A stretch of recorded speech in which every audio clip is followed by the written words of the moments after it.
Hello my dear friends and family. So இன்றைக்கி நம்ம என்ன பார்க்க போகிறோம் அப்படின்றத நீங்கள் தம்ப்நெயில்லேயே பார்த்துருப்பீங்க. ஆமாம், நீங்கள் பார்த்த மாதிரியே நம்ம குக்கரில் புளி சாதம் வைக்கிறது எப்படின்றத தான் பார்க்க போகிறோம். வாங்க வீடியோக்குள்ளே போயிடுவோம்.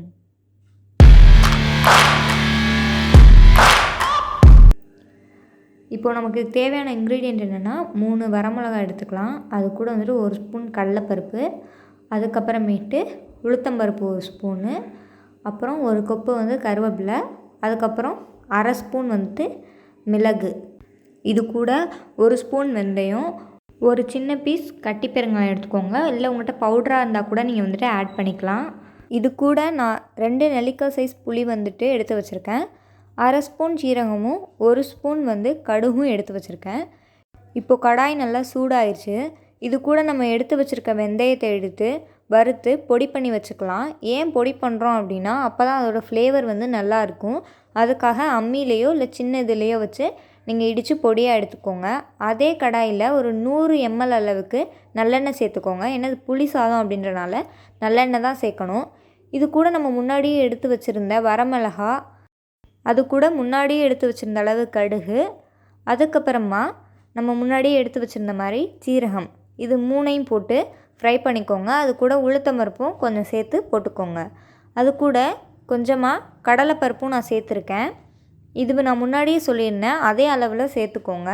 அதுக்கப்புறமே மிளகையும் நம்ம இது கூட சேர்த்துக்கலாம். இது கூட கொஞ்சமாக கருவேப்பிலை வந்துட்டு நான் சேர்த்துருக்கேன், அதையும் சேர்த்துக்கோங்க. இதை நல்லா ஒரு தடவை வறுத்து விட்டுக்கலாம். இது கூட ஒரு பெருங்காய கட்டி வந்துட்டு நான் ஆட் பண்ணுறேன். நீங்கள் வேணும்னா பெருங்காயத்தூள் கூட சேர்த்துக்கலாம். இதை ஒரு தடவை கிளறி விட்டுக்கலாம். இது கூட கொஞ்சமாக மஞ்சத்தூள் வந்து சேர்த்துக்கோங்க. அதுக்கப்புறமே நம்ம எடுத்து வச்சுருந்த புளியை வந்து நல்லா கரைச்சி இது கூட சேர்த்துக்கலாம். கொஞ்சம் நல்லா கொதிக்கட்டும். இது கூட வந்து தேவையான அளவு உப்பு சேர்த்துக்கோங்க. கல்லுப்பே சேர்த்துக்கோங்க, தூள் உப்பு சேர்க்கணுன்ற அவசியம் கிடையாது. கல்லுப்பு சேர்த்துக்கோங்க. அதுக்கப்புறமா நம்ம பொடி பண்ணி வச்சுருக்க வெந்தயத்தை இது கூட சேர்த்துக்கலாம். அப்போ தான் நல்ல ஃப்ளேவராக இருக்கும். அதனால் நீங்கள் பொடி பண்ணியே சேர்த்துக்கோங்க, டைரெக்டாக சேர்க்காமல். இது கூட நம்ம சாப்பிட்ற கடலைப்பருப்பு கூட சேர்த்துக்கலாம்.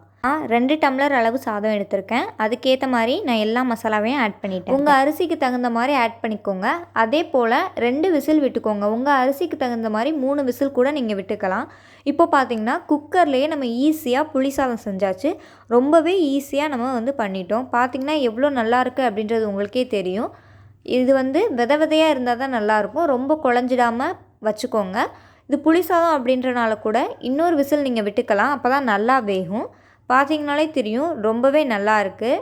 இதை எடுத்து சாப்பிட்டு பார்க்கும்போது ரொம்பவே டேஸ்ட்டாக இருந்துச்சு. நீங்களும் இதை ட்ரை பண்ணிவிட்டு எப்படி இருக்குது அப்படின்றத மறக்காமல் கமெண்ட் செக்ஷனில் சொல்லிடுங்க.